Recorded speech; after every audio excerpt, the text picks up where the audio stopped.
Hello everyone, welcome to GS education classes. My name is Geeta. उम्मीद करती हूँ कि आप सब लोग जो है बहुत ही बढ़िया होंगे और अपनी तैयारी जो है एक सही डायरेक्शन में कर रहे होंगे। आज हम डिस्कस करेंगे सीडीपी, बाल विकास एवं शिक्षा शास्त्र के कुछ क्वेश्चंस जो कि सीटेट के पॉइंट ऑफ व्यू से जो है बहुत ही इंपॉर्टेंट होने वाले हैं। ये प्रैक्टिस सेट 4 है। इसके बाद जो है मैं 3 प्रैक्टिस सेट और कराऊंगी। टोटल 7 प्रैक्टिस सेट के बाद आप जो देखेंगे कि सीडीपी में जो पैडागोजिकल सेक्शन होता है कि एज अ टीचर आपका अपने बच्चों के साथ किस तरीके का बिहेवियर होना चाहिए, बच्चों के साथ कैसे डील करना है, कौन से मेथड का यूज़ करना चाहिए। तो ये इस टाइप के क्वेश्चन जो है आप गलत नहीं करेंगे। इस 7 प्रैक्टिस सेट के बाद आप खुद लगा के देखिएगा, आप लोगों को खुद समझ में आ जाएगा। फिर इसके बाद जो है हम करेंगे थ्योरी बेस्ड क्वेश्चंस, उसकी प्रैक्टिस में कराऊंगी। वो भी हम एकदम बेसिक से टिप्स एंड ट्रिक्स के साथ चीज़ें जो है क्लियर करूंगी, जिससे कि आप जो है सीडीपी में 30 में से 25 प्लस जो है आपके कहीं ना जाए। ठीक है, बस आप ऐसे ही पढ़ते रहिए। जो चीज़ें मैं बताती हूँ, जो गाइड करती हूँ, उन सब चीज़ों पे ध्यान दीजिएगा। कम टाइम में ज़्यादा से ज़्यादा क्वेश्चंस कैसे सॉल्व करते हैं, पूरा हर एक चीज़ जो है मैं आप लोगों को गाइड करते हुए जो है कराऊंगी। तो अगर आप इस तरीके से चाहते हैं कि सीडीपी में एक अच्छा स्कोर करें, बेसिक से पढ़ें, तो आप चैनल को सब्सक्राइब कर सकते हैं। अदरवाइज कहीं से भी पढ़िए, बस एक सही डायरेक्शन में पढ़िए कि आप जो है इस बार का अपकमिंग सीटेट है वो जो है आप क्लियर कर ले। मतलब कि एक बार भी पढ़कर आप जो है अच्छे से उसे क्लियर कर ले। तो चलिए, ये सब तो हो गई बातें, अब हम कर लेते हैं काम की बात। ठीक है, क्वेश्चन क्या है, क्वेश्चन देखते हैं। प्रतिभाशाली बच्चों के लिए सबसे अच्छे, एक मिनट पेन ले लेते हैं। हाँ, प्रतिभाशाली बच्चों के लिए सबसे अच्छे शैक्षिक कार्यक्रम कौन से होते हैं। तो सबसे पहले आप लोगों को पता होना चाहिए कि प्रतिभाशाली बच्चे क्या होते हैं। ठीक है, अगर मैं बात करूं प्रतिभाशाली बच्चे मतलब जो गिफ्टेड चाइल्ड होते हैं, इनका आप देखेंगे ना तो ये इनका फिजिकल जो मतलब फिजिकली ये अलग दिखेंगे, मतलब शारीरिक गठन भी इनका अलग होगा। ये जो है समाज में मतलब आपके सोशल इंटरेक्शन करने में बहुत ज़्यादा तेज होंगे, इनका एक अलग ही व्यक्तित्व दिखेगा। और जो स्कूल में जो चीज़ें एक्टिविटी होती है उसमें भी जो है ये बढ़ चढ़ कर आगे मतलब आगे दिखेंगे। तो गिफ्टेड चाइल्ड जो होते हैं कि कहीं ना कहीं हर चीज़ में, हर क्षेत्र में जो है आगे रहते हैं। तो ये कहीं ना कहीं कई बार तो प्रॉब्लमेटिक भी हो जाता है कि जो नॉर्मल चाइल्ड होते हैं, मतलब क्योंकि इंक्लूसिव क्लास होती है तो जो समावेशी कक्षा होती है उसमें जो है ये बच्चे अपना काम जल्दी कर लेते हैं, तो कहीं ना कहीं जो है दूसरे बच्चों को जो है चुल करते रहते हैं। तो यहाँ पर जो है उनके लिए शैक्षिक कार्यक्रम की बात की है कि शैक्षिक कार्यक्रम कौन से अच्छे हो सकते हैं। तो उसको जो है ऑप्शन में हम देखते हैं कि क्या है। तो प्रतिभाशाली बच्चे आप लोगों को क्लियर हो गया होगा। ठीक है, तो देखें, उनके आक्रामक व्यवहार को नियंत्रित करते हैं।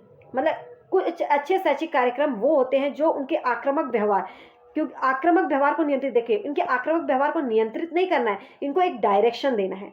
ठीक है, समझ रहे हैं ना, इनके व्यवहार को डायरेक्शन देना है, नियंत्रित नहीं करना है। उन्हें अधिगम के न्यूनतम मानकों तक काम करने को प्रेरित करने के लिए उपहार पुरस्कार का उपयोग करना। मतलब कि उनका जो अधिगम है, उनके हर एक पॉइंट को, हर एक मतलब छोटी से छोटी चीज़ को आगे बढ़ाने के लिए उपहार देना, पुरस्कार देना। तो ये एक तरह से तो जो पुनर्वलन हुआ, ये बाह्य पुनर्वलन हुआ। कहने का मतलब एक्सटर्नल मोटिवेशन हुआ जो कि कुछ टाइम तक ही काम करेगा जब तक उपहार और पुरस्कार मिलेगा। तो ये ऑप्शन भी नहीं हो सकता। नियंत्रित करना आ गया तो ये तो ऐसे ही एलिमिनेट हो जाएगा। उपहार पुरस्कार देकर आप जो है बच्चों को आगे बढ़ा रहे हैं तो एक हद तक ठीक है, लेकिन ज़्यादा जो है आप इसका प्रयोग नहीं कर सकते, तो ये भी ऑप्शन एलिमिनेट हो गया। प्रत्यास्मरण के द्वारा ज्ञान की प्रवणता पर बल देना, नहीं, उनके प्रत्यास्मरण के द्वारा जो है ज्ञान की प्रवणता पर बल देना, ये भी आपका नहीं होगा। उनके चिंतन को प्रेरित कर उन्हें विविध विचारों में व्यस्त रहने का अवसर देना। कहने का मतलब है कि इस टाइप के जो बच्चे होते हैं, ऐसे बच्चों को जो है सामान्य शिक्षा के साथ साथ मतलब कि एक शिक्षा में ऐसी व्यवस्था करनी चाहिए कि उनके चिंतन को अवसर मिले, मतलब उनके चिंतन को प्रेरित करें। उसके लिए जो है विविध विचारों में उन्हें व्यस्त रहने का अवसर दें, उन्हें जो है एक्टिविटी में इन्वॉल्व करें, जिससे कि ये जो है अपनी एनर्जी एक सही डायरेक्शन में लगा सकें। तो यहाँ पे जो बेस्ट ऑप्शन होता है वो डी। उम्मीद करती हूँ कि ये क्वेश्चन अच्छे से क्लियर हो गया होगा। ठीक है, प्रतिभाशाली से रिलेटेड जो है मैंने आप लोगों को जो है इस पे जो है ऑलरेडी मैं ये कॉन्सेप्ट करवा चुकी हूँ। तो आप जो है सीडीपी शॉर्ट टॉपिक करके एक वीडियो प्लेलिस्ट होगा, उसमें जाकर जो है चेक कर सकते हैं। नेक्स्ट क्वेश्चन देखते हैं। अभी कथन और कारण वाले जो क्वेश्चन बहुत ज़्यादा आ रहे हैं, तो ये आप लोगों को क्लियर होने चाहिए। देखिए, कथन क्या है, जब कोई विद्यार्थी किसी दिए गए प्रश्न का हल ढूंढने के लिए प्रक्रिया से जूझ रहा है, मतलब हल ढूंढने की प्रक्रिया से जूझ रहा है, कोई उसे प्रश्न दिया गया है और वो प्रश्न का हल ढूंढने के लिए जूझ रहा है, तो अध्यापक को उसे अपने जो विचार है उसको मौखिक तौर पर अभिव्यक्त करने का, मतलब अव्यक्त करने का जो है करने के लिए प्रोत्साहित करना चाहिए। तो कहीं ना कहीं ये सही बात है। कि जो अध्यापक है उसे प्रोत्साहित करें कि वो मौखिक रूप से जो है अपने विचार को प्रस्तुत करे। ठीक है, कारण क्या बोला गया है, अधिगम तब तक प्रभावशील होता है जब अध्यापक विद्यार्थियों से सफलता की कम से कम अपेक्षा करते हैं। नहीं, देखिए, कम से कम अपेक्षा करना, क्योंकि कहीं ना कहीं अध्यापक पढ़ाता है तो उसे पता होता है कि उसका जो स्टूडेंट है वो कैसा है। ठीक है, तो अपेक्षा, कम से कम अपेक्षा नहीं हम बोल सकते, ये बोल सकते कि अपेक्षा रखना चाहिए, ज़्यादा से ज़्यादा भी नहीं, कम से कम भी नहीं। ठीक है, एक अपेक्षा रखना चाहिए। तो ये तो हमारा पूरा गलत हो गया। तो यहाँ पे जो है हमारा ए सही है, तो देखते हैं ए और आर दोनों सही है, तो हमारा वैसे ही ए आर दोनों सही वाला तो गलत ही हो जाएगा। ठीक है, ए सही है लेकिन आर गलत है, सही बात है, दोनों गलत तो नहीं है, एक सही है, तो यहाँ पे ऑप्शन जो है हमारा 3 वो करेक्ट होगा। नेक्स्ट क्वेश्चन देखते हैं। हाँ, दो विद्यार्थी एक ही अवतरण को पढ़ते हैं फिर भी इसके बिल्कुल भिन्न अर्थ लगाते हैं, उनके बारे में निम्नलिखित में से क्या सत्य है। तो कहने का मतलब है कि दो विद्यार्थी हैं और दोनों जो है एक कोई भी चीज़, एक टॉपिक को एक पढ़ रहे हैं, लेकिन उन दोनों का ही उसको लेकर जो है एक भिन्न अर्थ लगा रहे हैं। तो इसको हम क्या कहेंगे, क्या ये सत्य है। तो पहले समझ लीजिए कि जो विद्यार्थी होते हैं किसी भी नई वस्तु को, क्या किसी भी चीज़ को पढ़ते हैं, तो उस पर जो है हमेशा हर एक विद्यार्थी का उसमें जो है पूर्व ज्ञान जो है सम्मिलित होता है। ठीक है, उसका जो पूर्व ज्ञान है, जो उसकी संस्कृति है, जो उसका इन्वायरमेंट है, जो उसकी भाषा है, ये सब जो है उसमें जो है एक रोल प्ले करती है, एक ये सब जो है उस पर प्रभाव पड़ता है।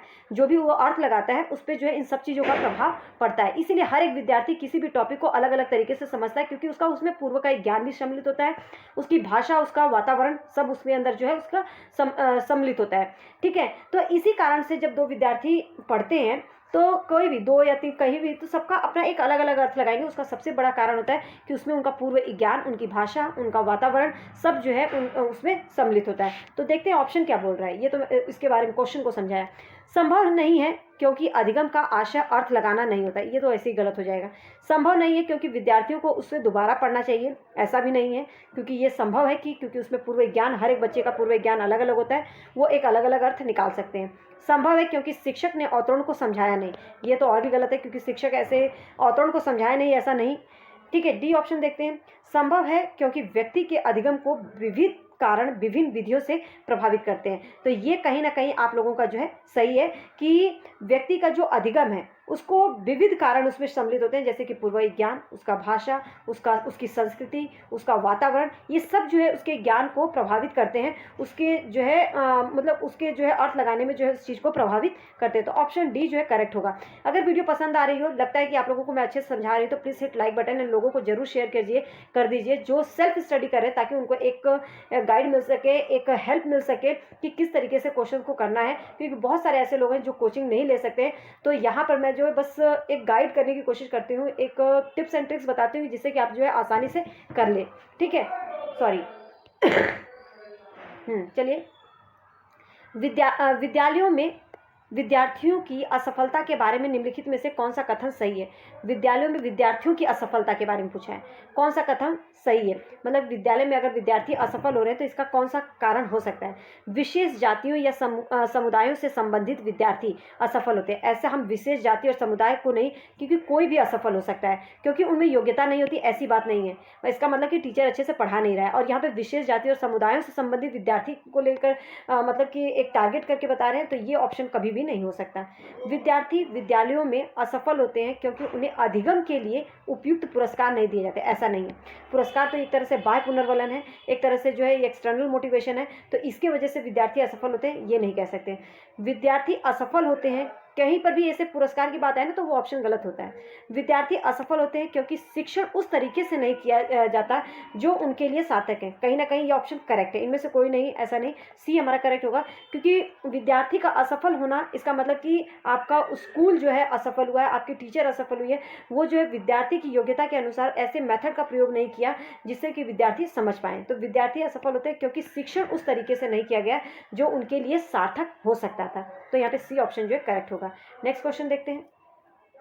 हाँ, कोई शिक्षिका अपनी कक्षा में फर्नीचर की तीखी धार वाले किनारों को रुई से ढका रखने को कहती है और छुओ तथा अनुभव करो वाले सूचना पट्टों का उपयोग करने को कहती है। वो किस वर्ग के विशेष शिक्षार्थियों की आवश्यकता पूर्ति करने का प्रयास कर रही है। मतलब कि कहीं ना कहीं आप देख रहे हैं कि फर्नीचर की तीखी धार वाले किनारे जो हैं उसे रुई से ढक कर रखने को कहती है और छुओ और अनुभव करने की बात कर रही है। तो वो किस प्रकार के विद्यार्थियों के लिए कर रही है। सामाजिक रूप से वंचित नहीं, दृष्टि विकलांग विद्यार्थी शिक्षार्थी हो सकता है, श्रवण विकलांग नहीं, क्योंकि वो बोल रही है तो सुन ही रहे होंगे। सीखना और सीखने वाले शिक्षार्थी नहीं। यहाँ पे दृष्टि विकलांग जो शिक्षार्थी है उनके लिए ये बात कही जा रही है कि छुओ और अनुभव करो, मतलब इस टाइप के जो है एक एक्टिविटी के थ्रू जो है उनको जो है चीज़ों को समझाने की कोशिश कर रही है, जो कि बहुत ही अच्छी बात है। नेक्स्ट क्वेश्चन देखते हैं। विद्यार्थियों को स्वतंत्र रूप से चिंतन, क्या है क्वेश्चन, एक मिनट। विद्यार्थियों को स्वतंत्र रूप से चिंतन करने तथा प्रभावी शिक्षार्थी बनने में सक्षम बनाने हेतु शिक्षक के लिए महत्वपूर्ण है। शिक्षक के लिए क्या महत्वपूर्ण है? ऑप्शन देख लेते हैं। एक संगठित तरीके से जानकारी को प्रस्तुत करना, मतलब एक संगठित तरीके से शिक्षक के लिए क्या महत्वपूर्ण है कि कोई भी जानकारी दे रहा है उसको संगठित तरीके से उसे प्रस्तुत करना, ताकि वह पुनः स्मरण करने में उसे सरल हो। तो कहीं ना कहीं सही बात है। नेक्स्ट देखते हैं ऑप्शन। विद्यार्थियों के द्वारा प्राप्त की गई प्रत्येक सफलता के लिए पुरस्कार देना। देखिए, अगर आप प्रत्येक सफलता के लिए पुरस्कार देंगे तो यहाँ पे विद्यार्थी जो है कोई भी काम इसीलिए करेगा कि वो उसे पुरस्कार मिलेगा, लेकिन जिस दिन पुरस्कार मिलना बंद हो जाएगा तो वो हो सकता है कि उसकी सफलता भी वहाँ पे रुक जाए। तो ये कहीं ना कहीं जो है ये बाह्य पुनर्बलन है, ये जो एक्सटर्नल मोटिवेशन मिलता है इससे, तो ये कहीं ना कहीं नकारात्मकता का भी मतलब नकारात्मक भी हो जाता है। तो ये ऑप्शन हमारा जो है नहीं होगा। विद्यार्थियों को सिखाना कि किस प्रकार से अपने अधिगम को अनुवीक्षण करें, छोटी छोटी इकाइयों खंडों की जानकारी प्रदान करना। तो इसमें जो है हमारा जो आंसर होगा वो ए होगा कि एक संगठित तरीके से एक शिक्षक के लिए चाहिए कि अगर बच्चा स्वतंत्र रूप से चिंतन करे और वो एक उसका वो जो शिक्षार्थी है सोचने में एक सक्षम बने, तो शिक्षक के लिए क्या महत्वपूर्ण है कि एक संगठित तरीके से वो जानकारी को प्रस्तुत करे ताकि उसे पुनः स्मरण करने में जो कोई प्रॉब्लम ना हो। देखिए, कभी भी अगर हम बोले तो प्रभावी जो अधिगम है तभी हो सकता है जब आपका जो अधिगम करता है, जो लर्नर है, वो सक्रिय रूप से अधिगम की प्रक्रिया में भाग ले। ठीक है, सक्रिय रूप से अधिगम में भाग ले, मतलब कि जो भी टॉपिक है उसके पूर्व ज्ञान से संबंधित होना चाहिए, तभी जो है उसे वो अच्छे से समझ पाएगा। इसीलिए जो है अध्यापक को कुछ भी जो है अगर बताना है, उसकी मदद करना है, तो कोई भी जानकारी तो उसको एक संगठित तरीके से उसके सामने प्रस्तुत करें। उम्मीद करती हूँ ये क्वेश्चन जो है आप लोगों को क्लियर हो गया होगा। ऑप्शन ए जो है इसका करेक्ट होगा। नेक्स्ट क्वेश्चन देख लेते हैं। देखिए, यदि कोई शिक्षिका, यहाँ पे शिक्षिका आई है, ठीक है, यदि शिक्षिका होगा, ठीक है, ये लिख देती हूँ मैं। हाँ, यदि कोई शिक्षिका चाहे कि उसके विद्यार्थी समस्या समाधान कौशल प्राप्त कर ले, तो विद्यार्थी को ऐसे क्रियाकलाप में लगाना चाहिए। देखिए, अगर शिक्षार्थी चाहते हैं कि कोई उसका विद्यार्थी है, कोई उसका स्टूडेंट है, वो समस्या समाधान जो कौशल है उसे प्राप्त कर ले, ठीक है, प्रॉब्लम सॉल्विंग जो स्किल है वो जो है उसे प्राप्त कर ले, उसे जो है उसमें जो है सक्षम हो जाए, तो विद्यार्थी को कैसे क्रियाकलाप में लगाना चाहिए? पूछना, तर्क करना, निर्णय लेना, इस टाइप का, या बहुविकल्पीय प्रश्नों और अस्थिकरित, कहने का मतलब कि बहुविकल्पीय प्रश्नों वाले, ये देखो ये गलत है, ठीक है, यहाँ पे होगा अस्थिरीकृत है, ये अस्थिरीकृत, ठीक है, अस्थिरीकृत कार्यपत्रक, कहने का मतलब कि बहुविकल्पी अगर प्रश्न देंगे तो इसमें कहाँ बच्चे का समस्या समाधान के लिए जो एक स्किल डेवलप हो रहा है, तो नहीं, ये तो हमारा हो ही नहीं सकता। प्रत्यास्मरण रटना, देखिए रटना जहाँ पर आ गया वो हमारा ऑप्शन ही गलत हो जाएगा। ड्रिल और अभ्यास, बार बार अभ्यास कराना, ये भी जो है आपका कहीं ना कहीं जो है सही एग्जैक्ट आंसर नहीं होता है, ये भी हमारा जो है नेगेटिव में जाता है। तो अगर समस्या समाधान, अगर प्रॉब्लम सॉल्विंग स्किल को बच्चे के अंदर डेवलप करना है, तो विद्यार्थी को कैसे क्रियाकलाप में लगाना कि बच्चे को अवसर देना कि वो बार बार जो है क्वेश्चंस पूछे, बार बार जो है पूछना, मतलब कुछ भी पूछना, क्वेश्चंस भी हो सकता है, मतलब कि जो भी कर रहा है उसमें इन्वॉल्व करना, बच्चे जो है मतलब एक्टिव हो, तर्क करना, तर्क वितर्क करना और निर्णय लेना, तो ये जो है उसके समस्या समाधान कौशल को बढ़ाता है। तो यहाँ पे ऑप्शन जो ए जो है हमारा वो करेक्ट होगा। नेक्स्ट क्वेश्चन देखते हैं। नेक्स्ट क्वेश्चन क्या है? हाँ, कक्षा तक पहुंचने वाले बच्चों की भोली अवधारणाओं को जानना। कक्षा तक पहुंचने वाली बच्चों की क्या है? भोली अवधारणाओं को जानना। तो ऑप्शन क्या है? शिक्षक की योजना और शिक्षण में रुकावट, मतलब कि अगर आपकी क्लास में कोई बच्चा है, कक्षा तक तक पहुंचने वाली बच्चों की जो भोली भावना है, जो बच्चा अगर कुछ बात बोलता है तो वो उस बात को लेकर आप अपने स्टूडेंट का, अगर मान लो आपके सामने कोई स्टूडेंट आता है, आपकी क्लास में कोई स्टूडेंट आता है और कुछ चीज़ें बताता है, कुछ अपनी बातें बताता है, तो उस भोली अवधारणा को आप किस तरीके से डील करेंगे? शिक्षक की योजना, शिक्षण में रुकावट समझना, मतलब कि आप ये क्या सोचेंगे कि शिक्षक की योजना और शिक्षण में ये रुकावट है। दूसरा, शिक्षक के हौसले को पस्त कर देता है, क्योंकि इससे जो उसके कार्यभार को बढ़ाता है। तो ये तो आपका गलत होगा कि कार्यभार को बढ़ाना। ठीक है, अब ये शिक्षण में रुकावट, ये भी हमारा जो है नेगेटिव जाता है, तो ये भी ऑप्शन एलिमिनेट होता है। शिक्षक के किसी भी उद्देश्य की पूर्ति नहीं करता। ठीक है, शिक्षक के कहने का मतलब कि शिक्षक जो भी पढ़ा रहा है उसके उद्देश्य की पूर्ति नहीं करता, तो ये भी जो है आप लोगों का गलत होगा कि शिक्षक जो है, शिक्षक पर ये नेगेटिव एक तरह से इम्पैक्ट डाल रहा है कि शिक्षक कह रहा है कि अगर बच्चा बोलेगा, कुछ आकर अपनी बात कहने लगेगा, तो इससे जो है मैं जो करवाना चाहता हूँ या करवाना चाहती हूँ, वो जो है उस एम को नहीं प्राप्त कर सकती, उस उद्देश्य को नहीं प्राप्त कर पाऊंगी, बहुत टाइम लगेगा बच्चे की बातों में ही। तो ये भी हमारा गलत है, क्योंकि बच्चा अगर कुछ कह रहा है तो बच्चे की अवधारणाओं को हमें वैल्यू देना है, उसको समझना है, ये बजाय कि इसको ये समझना कि हमारा जो शिक्षण है, हम जो पढ़ा रहे हैं उसमें रुकावट बन रहा है, या हमारा कार्यभार बढ़ गया है, या हम अपने उद्देश्य को प्राप्त नहीं कर पाएंगे। तो ये तीनों ही नेगेटिव को इम्पैक्ट करता है, तो ये तीनों ही ऑप्शन नहीं होगा। चौथा देख लेते हैं, शिक्षक के लिए अपने शिक्षक को अधिक सार्थक बनाने की योजना बनाने में सहायक होता है। कहने का मतलब कि अगर कक्षा में अगर मतलब अगर बच्चे की भोली अवधारणाओं के बारे में पता चलेगा, तो शिक्षक को जो है अपने शिक्षण में, या जो वो पढ़ा रहा है, अपने शिक्षण को अधिक सार्थक रूप से जो है वो उसके प्रति मतलब सार्थक तरीके से जो है योजना बना सकता है, क्योंकि उसे बच्चे के जो है पूर्व ज्ञान के बारे में जो है जानकारी प्राप्त चलेगी कि बच्चे को जानता कितना है। वह नए ज्ञान को पुराने ज्ञान से, बच्चे के पूर्व ज्ञान से जोड़ते हुए बच्चे को जो है तरीके से समझाएगा, जिससे कि उसका ज्ञान जो है और सार्थक बन सके। तो यहाँ पर डी ऑप्शन जो है हमारा करेक्ट होगा। तो उम्मीद करते हैं कि ये क्वेश्चन आप लोगों को क्लियर हो गया होगा। नेक्स्ट क्वेश्चन देखते हैं।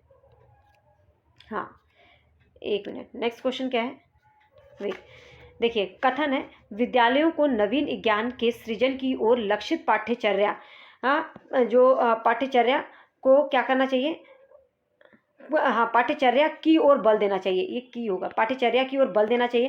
कहने का मतलब जो विद्यालय हैं उनको नवीन ज्ञान के सृजन की ओर जो है पाठ्यचर्या पे बल देना चाहिए। बच्चों में अध्यापक के सहयोग से नवीन ज्ञान के सृजन और उसकी व्याख्या करने की क्षमता होती है। कहने का मतलब है कि जो विद्यालय है उसको हमेशा जो है एक नवीन ज्ञान के सृजन की ओर जो है अपने जो करिकुलम है उसमें इस तरीके से टॉपिक डाले कि बच्चे के अंदर जो है एक नवीन ज्ञान का सृजन हो। ठीक है, उस पर बल देना चाहिए। अब बच्चों में जो है अध्यापक के सहयोग से नवीन ज्ञान के सृजन और उसकी व्याख्या करने की क्षमता होती है। कहने का मतलब कि बच्चा भी जो है बच्चा इतना योग्य है कि अगर उसे टीचर की सहायता मिले तो वो अपने नवीन ज्ञान को वो समझ सकता है, उसका जो है सृजन कर सकता है। तो यहाँ पे दोनों पॉइंट ही जो है करेक्ट है। तो ए और आर दोनों सही है, और आर जो है एक ही सही व्याख्या कर रहा है, तो हमारा ऑप्शन ए जो है यहाँ पर करेक्ट होता है। ठीक है, आगे ऑप्शन देखने की जरूरत ही नहीं है। नेक्स्ट देखते हैं, सार्थक अधिगम क्या होता है। बहुत ही अच्छा क्वेश्चन है, सार्थक अधिगम। तो सार्थक अधिगम की अगर बात करें तो ये ऑप्शन 1 है, 2 है, ये 3 है और ये 4 है। निजी अनुभव से ज्ञान संरचनाओं का सक्रिय, एक मिनट, हाँ, निजी अनुभव से ज्ञान की संरचनाओं का सक्रिय निर्माण करना। सार्थक अधिगम वो है कि जो बच्चे का प्राइवेट अनुभव है, जो उसका निजी अनुभव से ज्ञान की संरचनाओं का सक्रिय निर्माण करना। उद्दीपक तथा उत्तर के बीच युग्म तथा सहचार्य, वयस्कों और अधिक सक्षम साथियों का अनुकरण करना, या दी गई सूचना का निष्क्रिय रूप से ग्रहण। देखिए, वयस्क मतलब जो बड़े हैं और अधिक सक्षम साथी हैं उन्हीं के बात का अनुकरण करना, दोहराना, तो ये तो हमारा गलत होगा। अनुकरण करना ये सही नहीं होता है, नेगेटिव मतलब कि एक तरह से ये हमारा ऑप्शन जो है एलिमिनेट हो जाएगा। कहीं पर भी अनुकरण की बात है तो वो एलिमिनेट हो जाता है। दी गई सूचनाओं का निष्क्रिय रूप से बस ग्रहण करना, तो ये भी आप लोगों का जो है ऑप्शन जो है हमेशा गलत होगा, ये आपका करेक्ट नहीं होगा। ठीक है, और उद्दीपक तथा उत्तर के बीच युग्म और साहचर्य, ये भी नहीं होगा। निजी अनुभव, देखिए यहाँ पे जो है हमारा जो आंसर होगा सार्थक अधिगम वही है। सार्थक अधिगम में मतलब जिसमें बालक स्वयं सक्रिय होकर सीखता है। सार्थक अधिगम जिसमें बालक स्वयं सक्रिय होता है और सक्रिय होकर सीखता है, तो वो तभी हो सकता है कि जब बालक का निजी अनुभव से ज्ञान की संरचनाओं का सक्रिय निर्माण करे। ठीक है, तो यहाँ पे ऑप्शन जो है हमारा ए होगा। तो उम्मीद करते हैं ये क्लियर हो गया होगा। नेक्स्ट क्वेश्चन देखते हैं। विद्यार्थियों के प्रभावशाली अधिगम के लिए निम्नलिखित में से कौन सा शिक्षक के प्रारंभिक कार्यों में से एक नहीं है। विद्यार्थियों के प्रभावशाली अधिगम के लिए निम्नलिखित में से कौन सा शिक्षक के द्वारा जो करवाए गए कार्यों में से एक नहीं है। तो मतलब कि अब नहीं पर देखिए, नहीं पर फोकस है, जो नहीं है उसको हमें बताना है। मतलब 3 तो ऐसा होगा कि जो सही होगा। ठीक है, प्रभावशाली अधिगम के लिए शिक्षक द्वारा कराए गए कार्य जो है सही होंगे। तो देखते हैं ऑप्शन। बच्चों को यह सिखाना कि वह अपने अधिगम प्रयासों को कैसे देखें और सुधार कर सकते, कैसे देखते हैं और सुधार कर सकते हैं।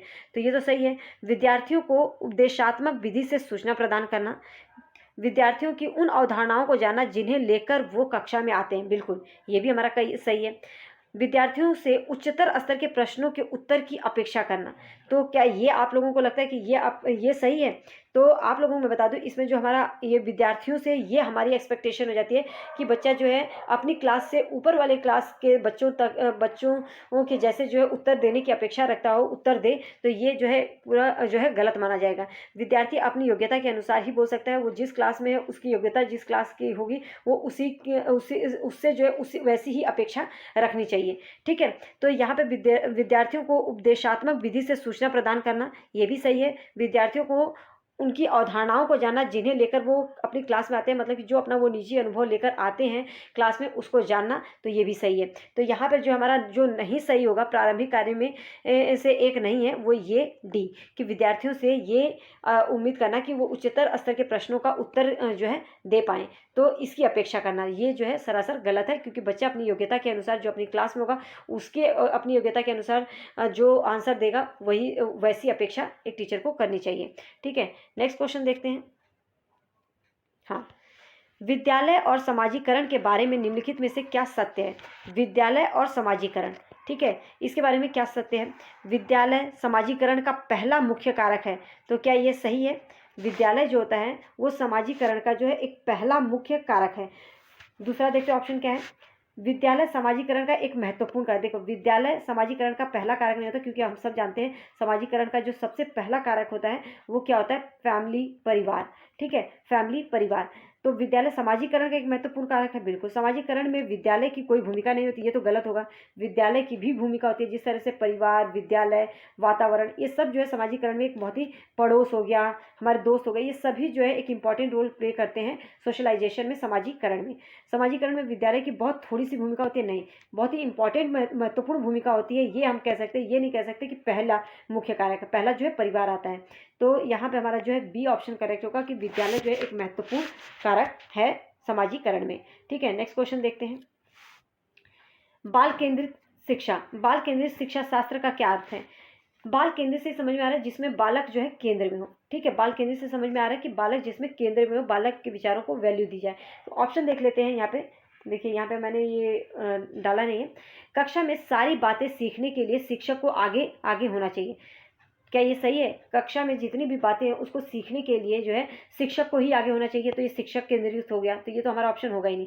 शिक्षक द्वारा बच्चों को आदेश देना, आदेश देना अगर ऑप्शन में कहीं पर भी दिखे तो वो ऑप्शन जो है हो ही नहीं सकता। बच्चों के अनुभव और उनकी आवाज़ को प्रमुखता देना, बिल्कुल। बाल केंद्रित शिक्षा ही वो शिक्षा है जिसके अंदर बच्चों के अनुभव को जो है, बच्चे के बातों को, बच्चों के विचारों को जो है आप प्रमुखता देते हैं, तो वो हमारी बाल केंद्रित शिक्षा होती है। अगला ऑप्शन भी देख लेते हैं। निर्धारित सूचना का अनुसरण करना, मतलब जो सूचना पहले से ही है उसका अनुसरण करना, बच्चों को उसमें सक्षम बनाना, तो ये भी एक तरह से रटी रटाई बात हो गई, तो ये भी हमारा जो है गलत होगा ऑप्शन। हमारा थर्ड ऑप्शन जो है यहाँ पे करेक्ट है। उम्मीद करती हूँ कि ये चीज़ें जो आप लोगों को क्लियर हो गई होंगी। अगर वीडियो पसंद आ रही है तो प्लीज़ हिट लाइक बटन, लोगों के साथ शेयर कर दीजिए, ताकि इस टाइप के क्वेश्चन जो है लोग जो है अच्छे से सॉल्व कर सकें। अगर कोई सजेशन है तो वो भी आप कॉमेंट में दे सकते हैं, वीडियो कैसी लगी वो भी बता सकते हैं। ठीक है, क्योंकि आप लोगों का जो है कॉमेंट, आप लोगों के जो लाइक मुझे एक मोटिवेट करते हैं, ताकि मैं ज़्यादा से ज़्यादा आप लोगों की जो है हेल्प कर पाऊँ, आगे टाइम टू टाइम आप लोगों को क्लासेस देती रहूँ।